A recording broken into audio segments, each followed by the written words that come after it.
And now. That's the middle shot. He scores! Flipped it off to Wyatt Matthews. He's in! Eagles take the lead! The Philadelphia Phillies are 2008 World Champions of Baseball. Welcome to Sports Talk, the number one sports podcast in the Philadelphia area. Come on out here, Brodes. This episode of Sports Talk with Brodes is brought to you by Sports R Philly. Sports R Philly contains a wide variety of great blogs across the Philadelphia area. You can follow them on Twitter at Sports R Philly or check out their website, www.sportsrphilly.com.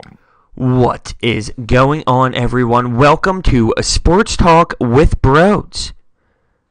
Am I dreaming? Can somebody please wake me up? There is no way that this Birds team is 6-1 right now. This is amazing. They come off a big win, 34-24 against the Redskins on Monday Night Football in Philadelphia. It was amazing.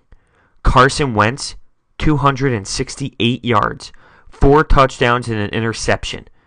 He was our highest rusher with 63 yards. Zach Ertz, 89 yards on 5 catches. Why is this team so beautiful to watch? They struggle in the first quarter. You know what? They had a lot of time since their last game on Thursday against Carolina. So you know what? The first quarter, they get adjusted to game speed again. Jordan Hicks leaves the game early. There were so many penalties in a row. I mean, Ertz had a blocking from behind, Lane Johnson with a hold. We got a 12-man on the field in the huddle call. I mean, it was 2nd and 33, and Carson Wentz just throws an absolute bomb while we're on our own 1-yard line, essentially in our own end zone. He throws a huge bomb, which is an interception, but it's just as good as a punt at this point. The game started out ridiculous with penalties. I just can't process that I'm sitting here recording an episode post-game 6-1. The best record in football, the best looking team in the NFC, and do I go as far as the best looking team in the National Football League? I don't want to get too far ahead of myself because I'm used to heartbreak here. And I don't want to say the words yet, even though I have in the past, but it's just too early for me. But they look so good when they're on the ball. Jordan Hicks leaving is huge. I mean, he is an essential piece to this linebacker core. On top of that, you have Jason Peters leave the game with an ugly knee injury, which is a huge part of our offensive line. Our left tackle goes down, and it didn't look good. Did not look good at all. Our running game struggled a little bit in this game. I remember at one point in the fourth quarter, I was nervous. It was 2nd and 14. The clock management was big, and I said, I don't feel like running this ball right now on 2nd and 14, losing yardage. Now it's 3rd and really long because our run game just couldn't get anything going. And Blunt, who had 8 carries for 0 yards at this point, gets a 21-yard gain, which matches Carson Wentz for the highest run play of the game. The Carson Wentz escape, by the way, was so beautiful in the fourth quarter. 3rd and 8. He comes out of this huge pile of bodies after everyone, even the announcers, thinks he's gone. He's done. He's sacked. But no. Carson Wentz escapes and gets a first down. Big time play. A big time player. Nelson Aguilar had a touchdown late to make it 31-17. Alshon Jeffrey had an amazing one-handed catch along the sidelines. Shady tweeted during the game, talking about a run game that struggled, by the way. Quote, sheesh, Carson super nice. Capital super nice. Could you imagine Shady coming back to this team? Does he want to come back to Philadelphia? The Eagles defense with an interception with 8 minutes to go in the game, which leads to a field goal to put us up 34-17. This is just beautiful. I just loved watching this game, except for the first quarter. San Francisco comes in next week at 0-7. Now, I'm not writing them off because Gruden even said this. They're in a lot of their games. Besides this past week when the Dallas Cowboys put a little spanking on them, they've been involved in the games. I know 0-7 compared to a 6-1 team, but the NFL is week to week. I don't want to overlook any team that we play. That's when bad things happen. You can't overlook them at home. But an 0-7 team coming in here, we could be talking about a 7-1 football team after next week. Every time I think I'm dreaming doing this episode. I can't get over it. Carson Wentz for the first touchdown of the game. There's a 64-yard pass to Hollins. It was beautiful. I had a stupid New England Patriots fan watching the game with me, one of my teammates, because Wentz just got absolutely sacked. And he laughed and said, you know what Tom Brady would have done? He would have thrown a bomb. The next play, Carson does that. Thank you very much. This team just looks complete. I could talk about it all day. The team just looks complete in all aspects of the game. And at some points here, we are truly discussing backup players. I mean, Jordan Hicks is not involved in this game after the first 2 minutes. So we have a backup linebacker in. He made some mistakes early. There was one play in the first quarter which gave Washington a 10-3 lead. That Good actually missed coverage and led to their touchdown. But after that, they kind of got it rolling. After that crappy first quarter and a couple minutes into the second quarter start, we put some drives together. Now, after the game, I tweeted that I was going to do a post-game episode. DM me anything you want. My boy at KO Prime Time responds to that tweet with 2/4/18. Now, that is a date, a specific date, that I'm not going to say what the date is. But if you want to Google it, that is 2/4/18. That's all I'm going to say. Beautiful. Just so beautiful. I want to cry. I want to cry.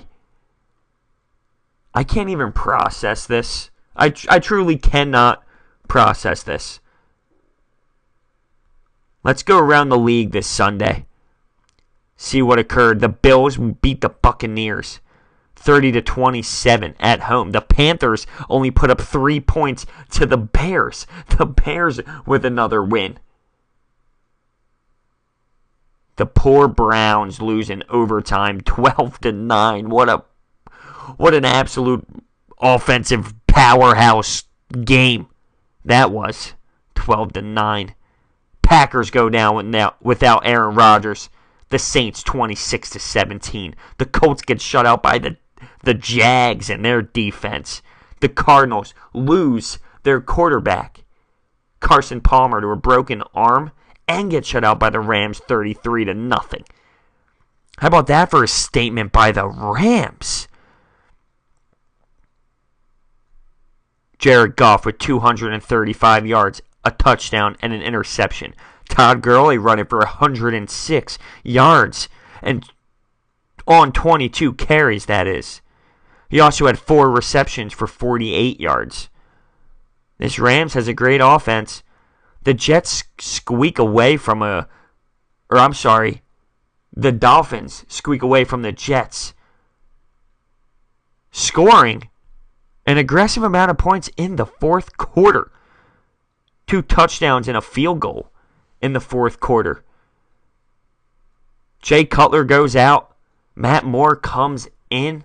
Is it time for Matt Moore? I mean, let's be real. There's not that much of a difference. I have more faith in Matt Moore than Jay Cutler, and that's embarrassing for Cutler.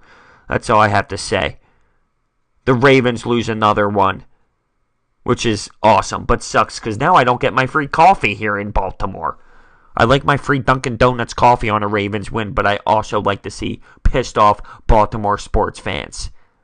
It makes my drive to class a little bit more enjoyable. Not going to lie. Now, the Cowboys smoked the Niners. 40-10. Zeke had 3 touchdowns. I don't even want to go into this. The Giants lose again, and the Patriots beat the Falcons 23-7. And I'm going to say this. The Patriots look like they're starting to put things together again, and that scares me.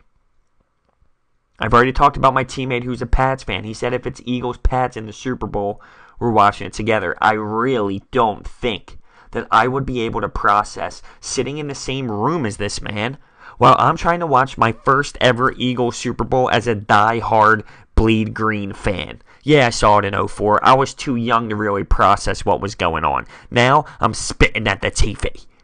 So I don't think I'd be able to process a game with a fan of the Patriots if it happens to be an Eagles-Patriots Super Bowl. I can't believe I just said the words. I can't believe that it's an actual consideration, though. Like, me saying that isn't crazy. What? I can't stop smiling. I can't stop smiling. Before I get into the Sixers, though, I just want to throw out some college football stuff that went down and get football out of the way completely. Penn State did what, I mean, I thought they were going to win, but to this extent, at home, though, they did have the home crowd. They win on a score of 42-13. Barkley really puts himself in that Heisman winning level. I mean, seriously, what this man does is insane. 108 yards on 15 carries. 53 yards on 3 receiving plays. A total of 3 touchdowns. McSorley with 3 touchdowns rushing and 1 throwing touchdown. McSorley, 282 yards. 17 of 26. I mean, they just dominated Michigan. USC goes down hard to Notre Dame. One of their biggest victories in a long time for Notre Dame. Sam Darnold, 229 yards, 2 touchdowns, and an interception for USC. But that's USC's second loss. They fall to 6-2. Adams, 19 carries, 191 yards for Notre Dame. That was a blowout too, 49-14. But it's great blowouts when it's 2 top teams playing. It's just a different atmosphere than when Bama destroys a nobody university. It's not the same. Penn State destroying Michigan. Every touchdown is crazy. The atmosphere is just different. Syracuse, after knocking out Clemson, plays Miami, but Miami holds on to win by 1 possession, 27-19. Alabama cruises, 45-7. It was a great college football weekend. It truly was. Washington State wins 28-0, but their coach After going 3 and out, 2 series in a row makes the whole offense do up downs on the sidelines. Priceless. I loved that. That was hilarious.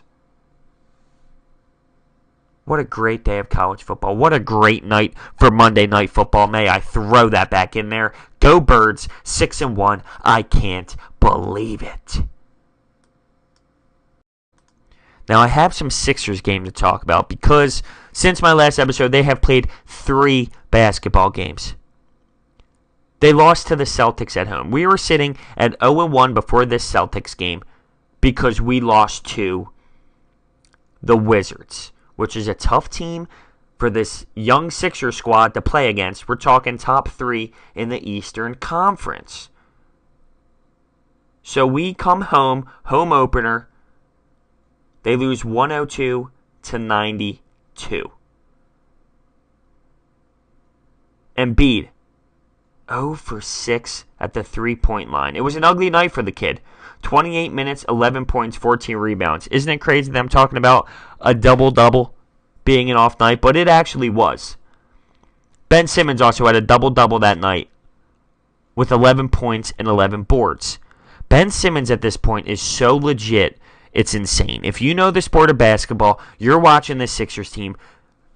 I criticized Brett Brown in the beginning, talking about Ben Simmons being the point forward and being the player with the ball in his hands and setting up all the plays. I didn't know how it was going to work, but now that I see this magician with the ball, it needs to continue to happen. I say it all the time, but it is LeBron-like watching this man play. He needs to create more of a jump shot. He can't shoot the basketball.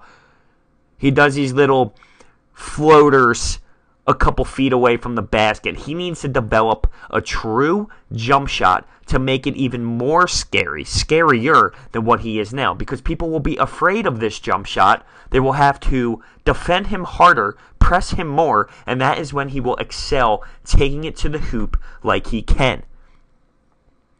So Embiid had a rough night for the home opener against Boston. That's just the truth. Okay? And then, of course, we have a back-to-back night, which Embiid won't play again. I'm okay with this for the first month, but after that, it's ridiculous and it has to stop. This cannot happen throughout the whole entire season. I will be pissed off. But they get smoked. They go to Toronto on their back-to-back. After being in Philly, you fly to Toronto, you play the next night. They lost 128 to 94. They were never in it, and they lost the game early. That being said, Ben Simmons with another double-double. 18 points, 10 rebounds, 8 assists. Almost a triple-double. Like I said, Embiid did not play that night. And that's huge. Dario didn't perform. Okafor gave you 10 points, 9 rebounds, almost a double-double. I think we need to use him more. That's me personally. I know it's a young season. And I'm going to say this, but something is scaring me with Fultz, all right? It's just something is scaring me. The shoulder injury is bad. It's bad. It's clearly affecting his free throws. It's affecting his mindset. It's ugly. He can't take it to the hoop. He keeps getting blocked. He gets rejected a lot. I know he'll learn. And I know I'm being a little bit harsh right now, but what I have seen so far is bad. And there's just no way to sugarcoat it. It's bad. And I hate it. But tonight, the Sixers get their first win of the season. They were 0-3 at this point, lost their first 3 games. They go to Detroit, and they finally put something together. Now, Embiid gave you 30 points, 9 rebounds, almost a double-double in 28 minutes. And then our boy Ben Simmons gets his first triple-double. 21 points, 12 boards, 10 assists, 8 from 11. The dude could play. The dude is legit. It's crazy. You watch this man facilitate the floor, and it's beautiful. It's excellence. It's the way it should be played. But like I said, he needs to learn how to shoot jump shots. And I know he will. And I'm sure Brett Brown has talked to him about this. And I'm sure he's practicing it. I remember an Instagram video going up over the summer of him just working on the jimmies. And it'll come. It'll develop. He is young. But see, when you watch Ben Simmons out there, it's just different from when you're watching Fultz. And I know Ben Simmons is a ball handler, and Fultz, being a guard, I'm sure is used to having the ball in his hands. It's a little bit different playing off the ball. It's just different. You watch Ben Simmons, and he creates a turnover or anything like that. You still have this heart feeling, and you have confidence in this man.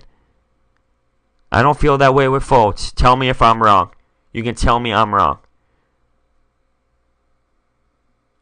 You can tell me I'm wrong at sportsandbrodes on Twitter. Or you can call into the show using your voice recording app and send it to sportsandbrodes@gmail.com. So the Sixers get their first win. 1-3. We're sitting at. But it's okay. It's a young season. I have other things to talk about in this NBA. Eric Bledsoe tweeted, "I don't want to be here." He told the GM that he said that when he was at his hair salon, and that's what he was talking about, instead of "I don't want to be here," meaning Phoenix playing for the Suns. What do you mean you sent that when you're at your hairdresser? That's what you meant. Are you a stunad? What is that? That's a terrible excuse. I can't believe his mind processed that would be a great idea. Who knows what's going on with this story, but they made him leave. They told him to kick rocks. Good. Screw you, Eric Bledsoe. I would have done the same exact thing. You can't be doing that. That's just stupid. Absolutely stupid. Steph Curry throws a mouthpiece toward an official, and he said, "You really think I meant to hit an official? I can aim it wherever I want." That's paraphrasing it. If I'm throwing it, I can aim. I know where it's going. Paraphrasing what he said. Dude, you ripped your mouthpiece out. First off, I didn't even see a foul. If you were complaining for a foul on that drive, that's absolutely soft. You were going to the basket. There was barely anything there. Don't be complaining about that. You're going to rip your mouthpiece out and throw it towards the ref. Pretty sure it was a $50,000 throw right there. Kevin Durant gets ejected the same game. They're off to a 1-2 start. They did win big tonight. They are now 1-2. Obviously, they don't need to panic or anything. It's early in the season. Things are going to happen. It is a tough start, though, for the reigning champs, but they are going to figure it out, obviously. And speaking on the other side, the Cleveland Cavaliers, D. Wade said, "I want to come off the bench. Put JR in. I'll come off the bench." Maybe he sees a little bit more out of J.R. Smith than he sees in himself. Maybe he thinks J.R. Smith being such a three-point threat that it can help really stretch the floor out offensively. He obviously sees something. Maybe he thinks he's a little too slow at his age.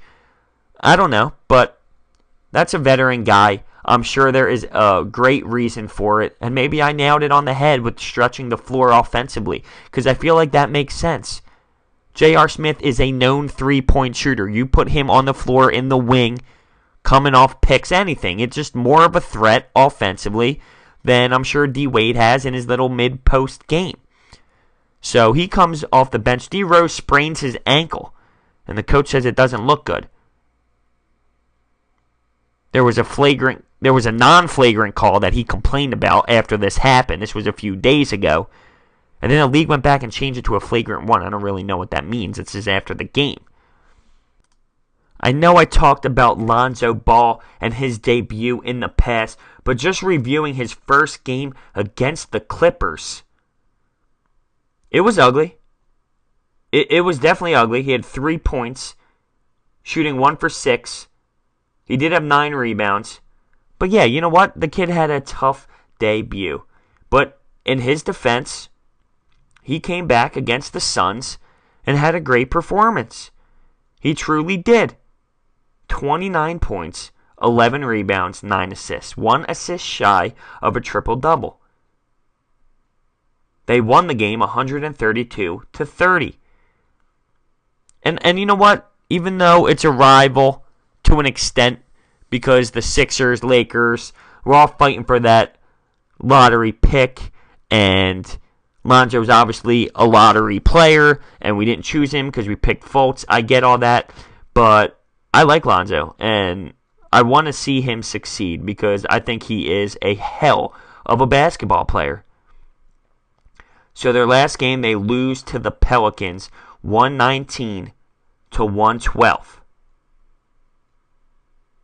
Lonzo Ball, 8 points, 3 for 13 of shooting, 0 for 5 from 3. He had 8 boards and 13 assists. So another iffy night shooting. But I think he'll figure it out. It's not as ugly as Fultz right now. It's just a little inconsistent. And he's 3 games into his NBA career. It's going to be fine. It's going to be fine for Lonzo Ball. Giannis. Is he not an absolute beast so far? This Bucks team, kind of scary. Just throwing it out there. 3-1. Giannis with 32 points, 14 boards, 6 assists against the Hornets tonight. The other night against LeBron. Against LeBron now we're talking. This is no joke. Let's find this game. I want to find this stat line. Here you go. They lost though, I'll give you that. LeBron did his thing. The Bucks lost 116-97. LeBron had 24, 8 and 5 that night. Giannis had 34, 8 and 8. He is no joke. It is legit what this man is doing. And lastly, going into the World Series. How am I ending the show with something so big? It's Dodgers-Astros finals. Last time I checked out of here on Sports Talk with Brodes, it was a 3-2 Yankees lead head into Houston for Games 6 and 7. Not that I wrote off Houston, but it looked like Yankees' favor after those home games. But they did it. Houston did it. They won 2 games in a row. In Game 7, Sabathia leaves in the 4th. Gaddis hits a homer. Altuve hits a dinger. Does a beautiful bat flip in slow motion. Judge had 27 strikeouts, most in the postseason. Now, I love the Yankee stories. I talked about this, saying, I hate New York. It sucks because I'm a Philadelphia fan. I don't want to see New York succeed. But their story with the wild card, with the ALDS being down 2-0. 0-2, you would say it. Being down in the ALCS 0-2 and pushing back 3-2. I love the story. And to see a underdog play against that Dodgers team would have been an awesome story. But that didn't happen. It did not happen. The Yankees will be back, though. And it's obvious because they are young. And this was supposed to be a rebuilding year. And they go to Game 7 in the ALCS after battling a huge, huge, huge amount of adversity. So tomorrow night starts it. Tomorrow night starts the World Series. And it's going to be great. Hopefully, I get home in time. We have an away preseason game. About an hour and a half away. It's at 4 o'clock, so you think of 4 to 6:30 game time. Back on the bus, 7, leave 8. I'm hoping to be home around 9. The game says 8:10. It says 8:09, really, but, you know, it's the first game. You got the flag, you got the ceremony. You really never know what time it's going to kick off. Hopefully, I only miss a couple innings or two. And the Fly Guys. The Fly Guys play tomorrow as well. They finish up their home series playing the Anaheim Ducks at home, which I'm also excited about because this Flyers team looks good to me. Sitting at 5-3. But that's where we stand today. To regroup, the Sixers get their first big dub. And B puts up 30. Ben Simmons looks phenomenal and gets a triple-double. The Eagles win on Monday Night Football 34-24. They move to 6-1, and next week they get an 0-7 San Francisco team. And MLB, we got the World Series matchup, Dodgers-Astros. Let's go. Let's go. To follow me on Twitter, my name is @sportsandbrodes. It's simple. You can see when my latest podcasts drop. You can call into the show using your voice recording app on your phones and sending it to sportsandbrodes@gmail.com. Thank you so much for listening. Have a wonderful rest of your day. See you next time.